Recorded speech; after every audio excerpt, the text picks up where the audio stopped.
保时捷帕美的车主，因为行驶时的异响还有故障灯，造成他极大的困扰和担忧。但因为这是二手，他也不清楚前任车主究竟改了什么。因缘际会下，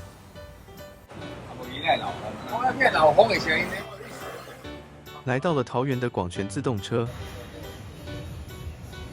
透过 OBD 车上诊断系统，跳出了故障码 P2196，意思是氧传感器信号存在偏差，卡在高浓度。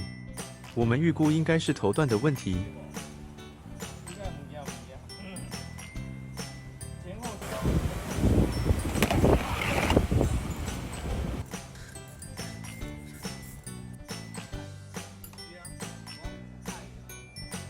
实际拆卸后，果然可以看到头段处有塞东西。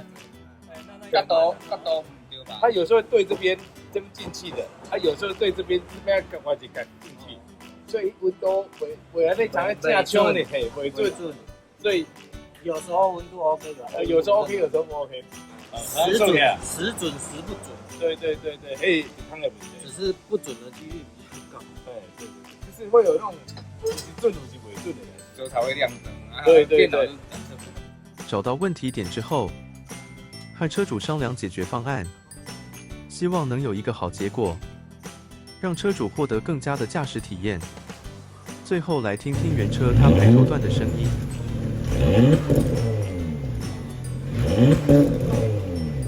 然后这是 JBOM 超级100幕加上帕美原厂运动排气的声音。